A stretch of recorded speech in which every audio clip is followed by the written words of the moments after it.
Auzubillahiminash-shaytanir-rajim. Bismillahir-rahmanir-rahim. Dear students, Assalamu alaikum. Welcome to our next topic about this short story. A Good Man is Hard to Find by Flannery O'Connor. The major themes discussed in the story. This is a crucial topic so far as this story is concerned.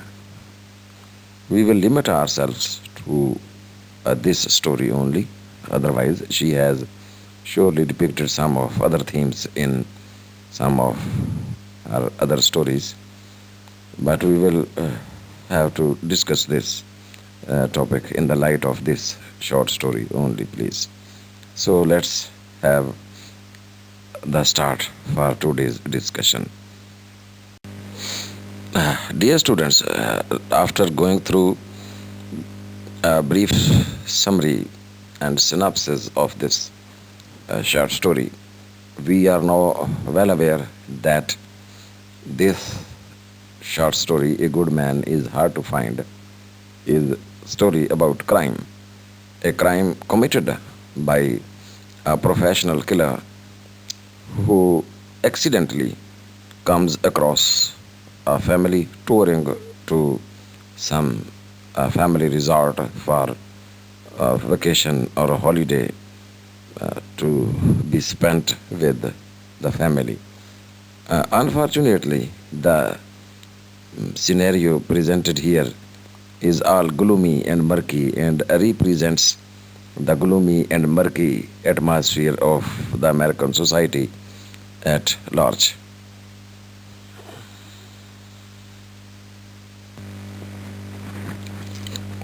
Dear students, in A Good Man is Hard to Find, an escaped convict and his companions murder a family because of a series of mishaps on the part of the grandmother. This escaped convict, remember please, is in the jail with some of other fellow criminals uh, uh, in case of supposedly murdering his own father.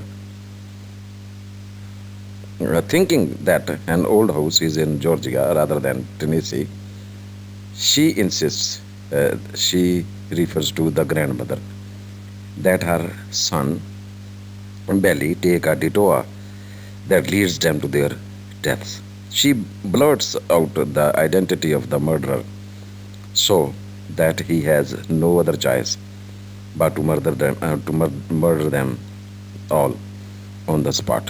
Readers are introduced to a quirky type of idiosyncratic and eccentric type of family, and what appears to be a typical family car trip, but the story ends on a more philosophical note when the grandmother attains a state of grace rather at the moment she realizes that the murderer is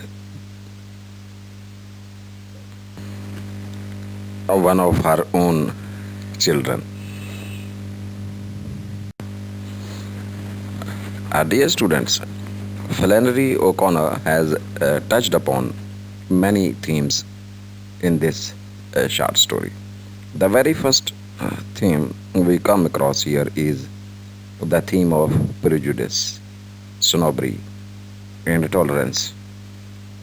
The grandmother demonstrates racial and class prejudice through her words, actions, expressions, her talk, her dialogue, her movements, and everything she bears is full of this prejudice. Her pride of being a lady.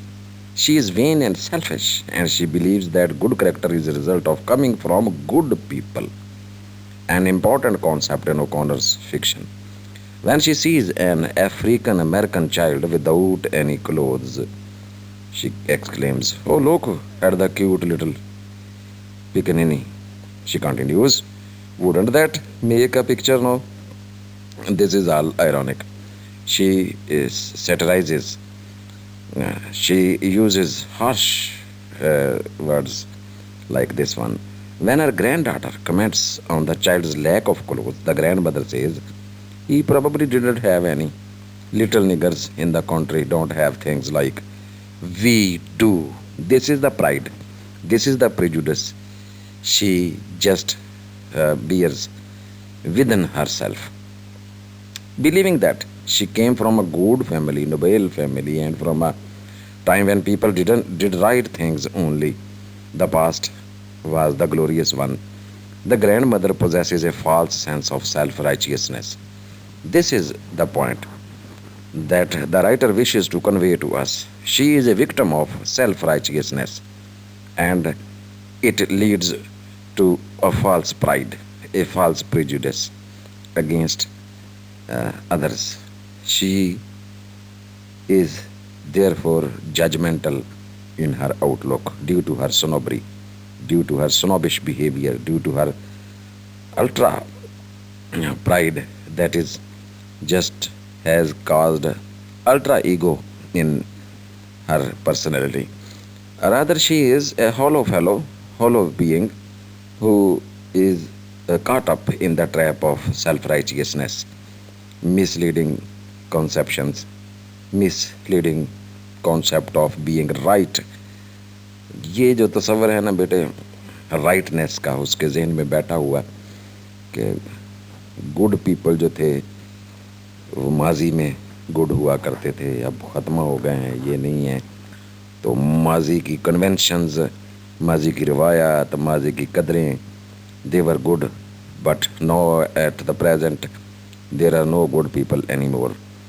और ये जो उसका misconception है कि she belongs to the class, she belongs to the strata of life where goodness prevails, and she has got a peculiar kind of a sense of goodness in her that leads and misleads her time and again, and therefore she just throws the whole of her family into the hell of destruction and ruin.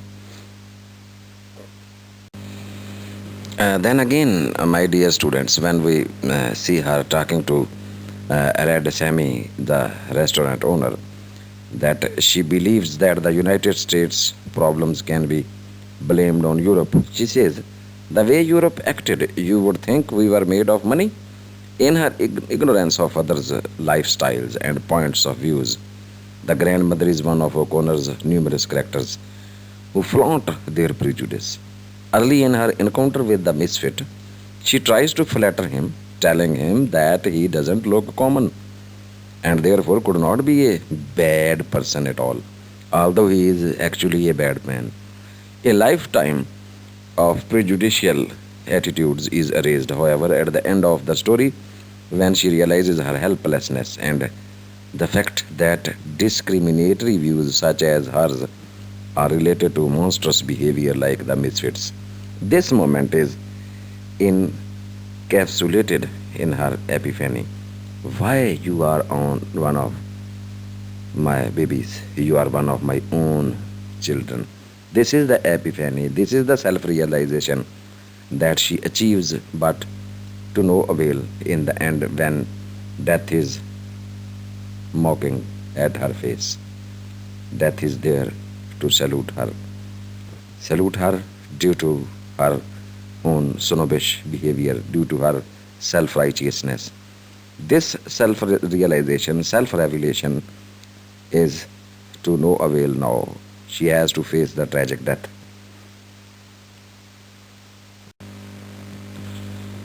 Dear students, the second theme that the writer has juxtaposed here in the story, in the very fabric of this story, is surely the religion, the concept of God, the Jesus Christ.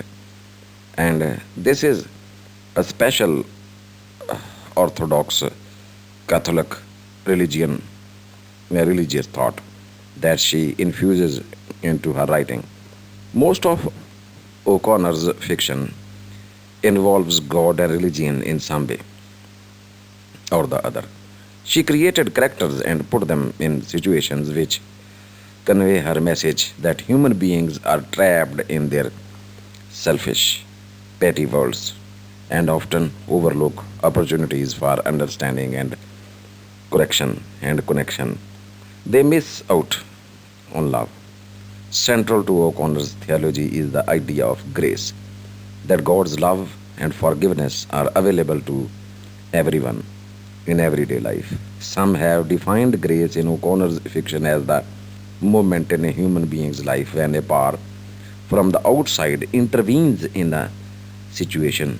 O'Connor's stories almost always teach by negative example. Just like this story, her characters are often too selfish or unobservant to see the acts of grace in everyday experience. He used violence in her fiction to grab the character's attention because she believed that people needed to be coerced into noticing God's presence in the modern world.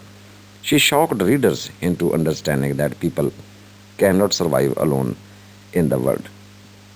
This is an important propagation of religion through her short stories, which she accepts as her trademark. बेटे ये O'Connor का एक trademark भी है कि वो अपने Catholic जो बिलीव्स हैं उनको अपनी शॉर्ट स्टोरीज के ज़रिए से जो है वो प्रोपागेट करती है और every writer is a propagatory type of writer in some way और द अदर ख्वाह उसकी तहरीर किसी भी तरह से हो तो ज़ाहिर है a writing is an expression of ideas expression of oneself तो ज़ाहिर है आइडियाज़ अपने बिलीव्स जो हैं वो उनको इंसान एक्सप्रेस तो करता है कभी डायरेक्टली कभी इनडायरेक्टली तो she directly propagates her religious beliefs, religious ideas. This is very simple idea that she thinks that the whole world is permeated with the being of God. God is present everywhere. Therefore, God's mercy, God's forgiveness, salvation, redeem is there to embrace all human beings, especially the sinners, can go to God anytime, any moment, and uh, they can become good men, good people after all. तो बेटे ये जो है ना उसका तसव्वुर जो है ये खुदा की ग्रेस इसी को कहते हैं जीसस क्राइस्ट आज भी जो है वो लोगों के गुनाह माफ़ करने के लिए तैयार तो गुनाहगारों के लिए अल्लाह की रहमत की आगोश जो है वो खुली हुई है तौबा का दरवाज़ा बंद नहीं हुआ है तो ये जो शौक टेक्निक उसने अपनाई है कि उसके तमाम किरदार जो है तमाम कहानियों में वो बुरे किरदारों के ज़रिए से ये पैगाम देती है और यूँ कहा जा सकता है कि नेकी को बुराई के लबादे में लपेट कर पेश करने की टेक्निक जो है ना ये एक अनोखी टेक्निक है इसीलिए इसको हॉरर टेक्निक कहा जाता है कि यहाँ देखें इस कहानी में मिसफिट जो है he is an accepted criminal convict अदालत ने उसे सज़ा देकर जो है वो जेल भेजा हुआ है कत्ल के जुर्म में और पता नहीं कितने कत्लों के जुर्म में प्रोफेशनल टाइप ऑफ क्रिमिनल लेकिन उसको वो एक गुड पर्सन के तौर पर जो है राइटर जो वो पेश करती है कि वो आखिर में उसकी जो साल्वेशन है वो उसकी सेल्फ रियलाइजेशन में है हालांकि वो अभी उसने ताज़ा ही जो है वो मर्डर किया है इस पूरे ख़ानदान का एक करके और उस ग्रैंड मदर को अपने हाथों से पिस्टल से मारा है लेकिन फिर भी जो है वो राइटर जो है he feels sympathy with that Sinner और उसकी जो है ना जिसे कहते हैं रिटर्न टू गॉड के लिए जो है वो अपील करती है she brings positivity through negativity that is the point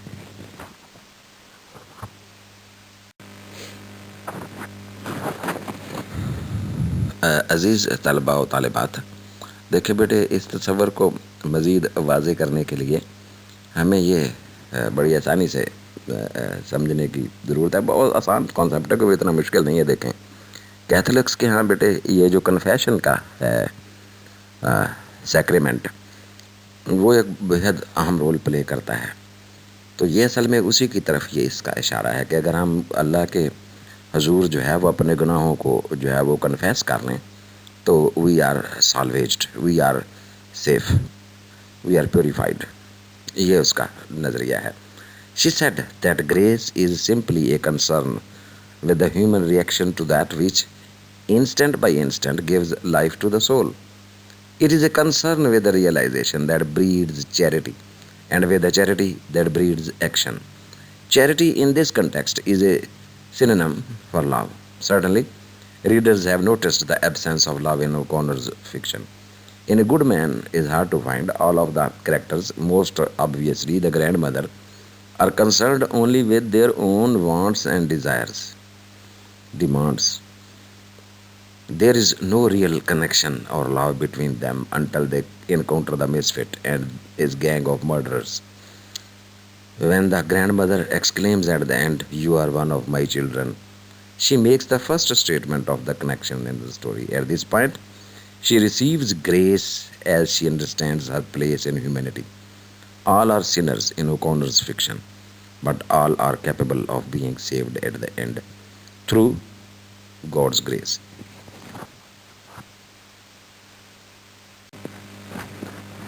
Dear students, to explain this view further, we have to diagnose O'Connor's Catholic views. Flannery O'Connor's Catholic upbringing influenced almost all her fiction, often garnering criticism because of her stark, sometimes harsh portrayal of religion. Rigidity वाली portrayal है religion की, लेकिन इस पर criticism यकीन उस पर हुई as a writer, but she sticks to it. O'Connor's great grandparents had been some of the first Catholics to live in Middleville, Georgia. इस इलाके में ये इसके जो ग्रेट ग्रैंड पेरेंट्स थे, लकड़दादे पकड़दादे जो थे, वो पहले कैथोलिक्स थे इस इलाके के, इस शहर के. And her family stood out in the predominantly Protestant South. ये साउथर्न एरिया जो है ये predominantly Protestants का है. O'Connors attended parochial school and frequently went to mass with her family. ये कैथोलिक्स जो है ये लगातार नमाज अदा करने के कायल हैं, जिसे मैस कहा जाता है. ये फ्राइडे को, संडे को, मखसूस दिनों में. Although her stories and novels are often violent and macabre, they are rooted in her belief in the mysteries of belief and divinity. Moreover, her characters often face violent or jarring situations that force them into a moment of crisis that awakens or alters their faith. That is called improvement by her. वो कहती है कि ये characters जो है ना, इनकी अंदर से रूह जो है ना वो जाग जाती है और दे come back to religion again after facing horrors of life practically. तो अगरचे इसके सारे तो नहीं, अक्सर किरदार इसके जो हैं they face death, destruction, violence, murder, blood at the end of the story, but they also reach some point of self-realization, coming back to God. That is called clarion call to Allah, to God in literary terms. तो ये जो Clarion call to God है, ये इसकी stories का जो है वो खुलासा है. Moments of grace, a Christian idea, are pervasive, such as the grandmother's moment of grace in this very story. For O'Connor, writing was inextricable from her Christian beliefs, and she believed she wouldn't be able to write were it not for this background. तो ये समझती थी कि ये उसकी ज़िंदगी से जुदा नहीं हो सकता ये रिलीजन. तो वो समझती थी कि मैं लिख ही नहीं पाऊँगी अगर ये मैं मज़हब को बैकग्राउंड के तौर पर नहीं लूँगी. In a lecture about this story in 1943, O'Connor said, "Belief in my own case anyway is the engine that makes perception operate." तो मेरे लिए ये इंजन की हैसियत रखता है और मुझे एज ए राइटर ये ऑपरेटिव करता है. She also attributed her desire to write to her Catholicism, writing once in a letter, "I feel that if I were not a Catholic, I would not have no reason to write, no reason to see, no reason ever to feel horrified or even to enjoy anything. This is called the moment of grace. She just goes deeper into her own self and brings out her beliefs onto the pages of her writing.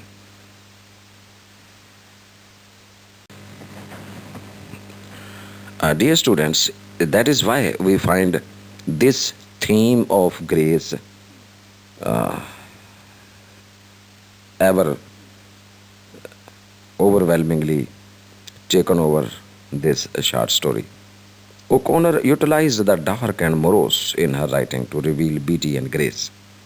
In the stories like this one, in the story, violence reveals divine grace.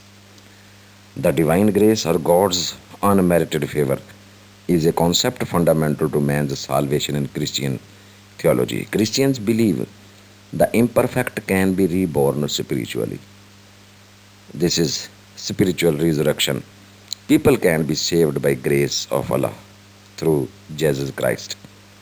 While the two seem to be different, the grandmother and the misfit both are the same at their core, from the core of their hearts, rather, from the inner self, sinners in need of grace.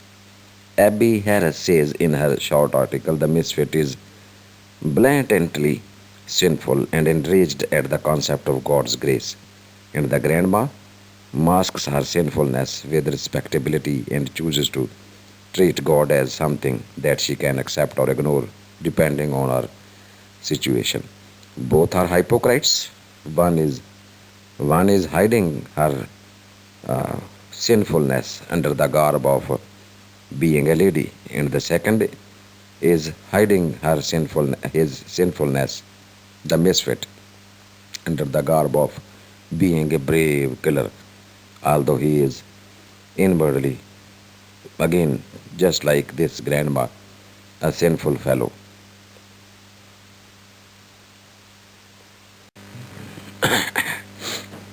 Dear students, the sins the grandmother commits throughout the story depict her as a severely flawed character, individual, in need of saving, in need of salvation, redeemed by the grace of God. Only at her death does she realize her faults.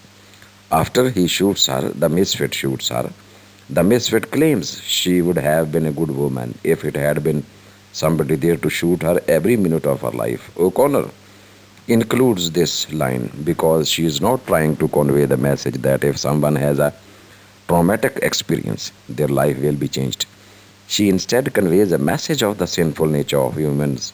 These experiences people may go through do not stick. The grandmother's life would have to be threatened every day for her to become a good person.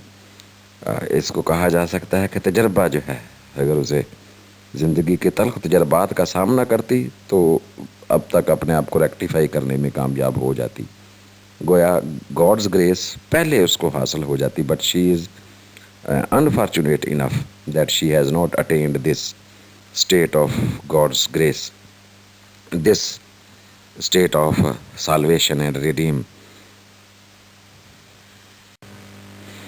Dear students, then again, violence and cruelty, murder, killing, bloodshed, this is at the core of each and every story we read from O'Connor. Much of O'Connor's fiction contains violence, which she claimed was necessary to get readers' attention. This is called the shock technique. Her violence has a purpose, therefore, she claimed that the world in general would not notice God's presence unless something monumental occurred, just like murders, killings. In a good man is hard to find, the grandmother must be shocked out of her selfishness and judgmental views by the barrel of a gun.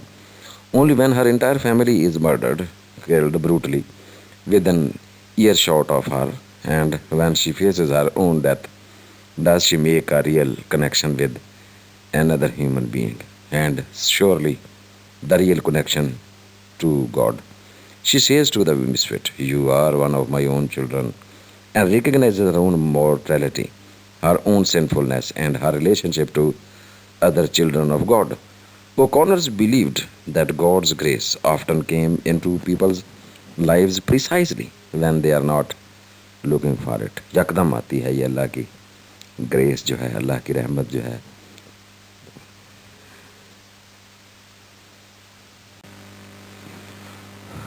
Dear students, O'Connor includes several symbols,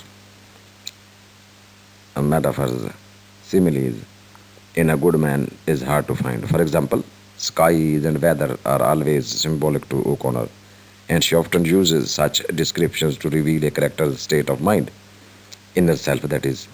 The outer climate of the story resembles to the inner climate of the characters. In another story, The Life You Save May Be Your Own, O'Connor ends the story with a man being chased by an ominous thundercloud because the man is feeling guilty for abandoning his mentally and physically challenged wife at a roadside diner.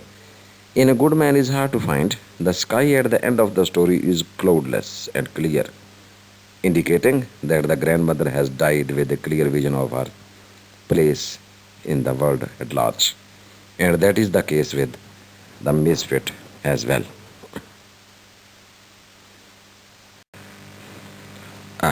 Then, again, my dear students, there is another symbol in the story, and this is the symbol of the old house that the grandmother insists on visiting. It represents the woman's habit of wanting to live in the past, in a time she believes people were more decent and better than they are today. However, the house is not where she thought it was. It was in Tennessee, not Georgia. A realization that symbolizes that one's perception of the past is often misleading and distorted. This focus on a distorted past leads the family directly to their ruin, destruction. They have been sidetracked by a past that didn't exist at all. Memories can become hauntings, hallucinations. Memories can become hallucinations. This is also the message of this symbol. Dear students, then we also find another theme persistently there, and this is the persistence of the point of view of some kind. The vision, you may say.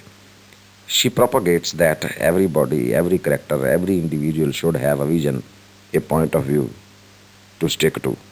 O'Connor was extremely interested in point of view, and she was careful to keep her point of view consistent. A good man is hard to find is told in third person, which means that it is not told directly by one of the characters involved in the action. The first sentence of the story indicates an objective narrator. The grandmother didn't want to go to Florida. You have now gone through the text of the story itself. I provided it to you a few days ago, rather yesterday. Where the reader is privy to the grandmother's thoughts that no one else's. This point of view is sometimes called third person limited or third person narrative, in which the author reveals only one character's emotions and thoughts to the reader. Even the names of characters illustrate the story's point of view. Billy's wife, the grandmother's daughter in law, is referred to genetically as the children's mother. देखिए ये point of view है और एक ही किरदार के point of view पर persist किया गया है, तो ये इसका अपना तरीक़ाकार है लिखने का, इसको स्टाइल ऑफ राइटिंग भी कहा जाता है. Dear students, this is very interesting to note that this reveals that the grandmother thinks of her only in terms of being her son's wife and her grandchildren's mother, not an individual, a living human being. O'Connor is careful, however, not to enter completely into grandmother's thoughts. Remember, this is very important. There is no psychoanalysis. There is no in-depth analysis, you say. She keeps what is called authorial distance, aloofness. O'Connor is often praised for being detached in her narration and also description somewhat, allowing readers to come to their own conclusions about the characters. Consistent with this idea of detachment is The fact that the grandmother is never given a name in the story either, a technique that keeps readers from identifying too closely with her or recognize her as an individual. She is simply a type of person and represents all grandmothers of this era about which this story is told. This tactic allowed O'Connor to present characters who must be judged by their actions, doings, rather than on some criteria that O'Connor would have deemed less objective. तो बेटे, ये character से detach रहने के लिए उनको जो है वो एक इंडिविजुअलिटी देती है और उसको जो है वो उससे सोशल डिस्टेंसिंग करती है एज ऑथर, वो दूर रहती है और रीडर को नतायज अखज़ करने देती है उस करेक्टर के बारे में. Dear students, then there is another theme that runs throughout this story. This is the theme of a moral code. In A Good Man is Hard to Find, the grandmother and Misfit live by moral codes they follow that affect their decisions, their actions, their perceptions, their viewpoints, their lives rather. A moral code is a set of beliefs and behaviors that people abide by to live what they consider to be a reasonable, fulfilling their lives. The term moral doesn't necessarily mean good. It is simply a code of conduct, that is to say.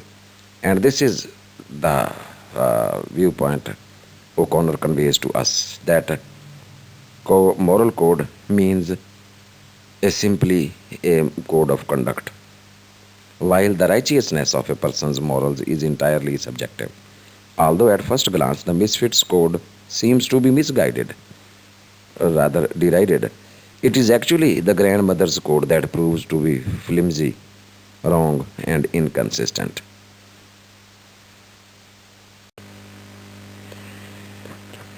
Dear students, this is very important that the grandmother has built her moral code on the characters that she believes make people good. Characteristics, characteristics, features that she believes and perceives as being good. She places great stock in being a lady, a decent lady. For example, a snobbish a representative of a snobbish society, which emphasizes appearance over substance. जहरदारी पर जोर देने वाली शख्सियत. At the same time, she repeatedly deceives her family and lacks even a rudimentary awareness of the world around her. Despite her professed love for Christian piety, she herself is unable to pray. When she finds herself in a crisis and even begins to question the power and divinity of Jesus Christ. The misfit, however, adheres to a moral code, whatever it is, that remains consistent and strong. अगरचे देखे वो एक कातल है, जाहल और professional है, लेकिन वो उसके अंदर कंसिस्टेंसी है. वो गुनाह करता है लेकिन अपने व्यू पॉइंट में जो है वो कंसिस्टेंट है. On the other hand, this grandmother is a fluctuating kind of human being who is not persistent in her viewpoint. ऊपर से कुछ, अंदर से कुछ. From his experiences as a convicted criminal, the misfit believes that the punishment is always disproportionate to the crime, and that the crime in the end doesn't even really matter. He also harbors a genuine bafflement about religion, whereas the grandmother accepts faith unquestioningly and weakly. The misfit challenges religious beliefs and thinks deeply about how he should follow them or not follow them at all. He has chosen to live under the assumption that religion is pointless and adheres to his own kind of religion. No pleasure but meanness. His moral code is violence and never wavers, and in the end, his viewpoint is the one that triumphs over the viewpoint of the grandmother.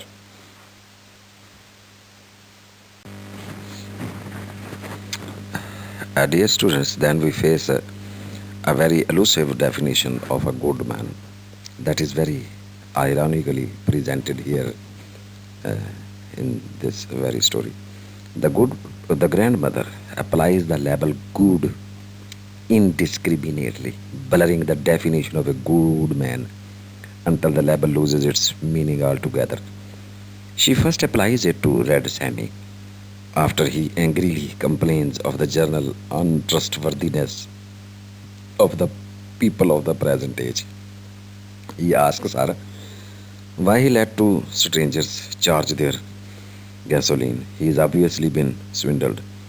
And the grandmother says he did it because he is a good man. In this case, her definition of good seems to include gullibility, poor judgment, and blind faith, none of which are inherently good.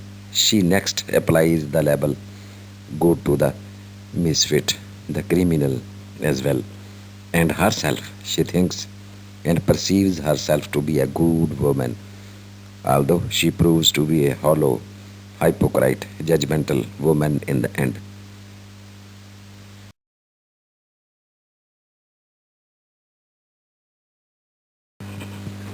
The grandmother's wanton application of the label good man reveals that good doesn't imply moral or kind, affectionate. For the grandmother, a man is a good man if his values are aligned with her own values she perceives. Red Sammy is good because he trusts people blindly and waxes nostalgic about more innocent times, both of which the grandmother can relate to. The love of the past and a blind trust of the people. The misfit is good because she reasons he won't shoot a lady, a refusal that would be in keeping with her own moral code. Her presumption, of course, proves to be false and derided. The only thing good about the misfit is his consistency in living out his moral code of no pleasure but meanness. That is, he thinks that the world has done wrong to him and he is doing wrong to the world in response. Dear students, no doubt the writer has very beautifully commented upon the theme of the past, the memories of the past, nostalgia, that is, the reminiscences. The grandmother, Red Sammy, and the misfits' nostalgia for the past suggests that they all believe that a good man was easier to come by long ago, and that pursuing goodness in the present day is difficult and even pointless. During the car trip, the grandmother reminisces about an old suitor, Edgar Edgins tea garden, who brought her a watermelon every weekend. What type of suitor he was. She suspects she should have married him because he was a gentleman and therefore a good man as well, and became wealthy. Red Sammy and the grandmother reminiscence about the past, remember the past, when people could be trusted. They think that the past was a trustworthy age. The people of the past were truthful, trustworthy, had got customs and values cherished at that moment of their past.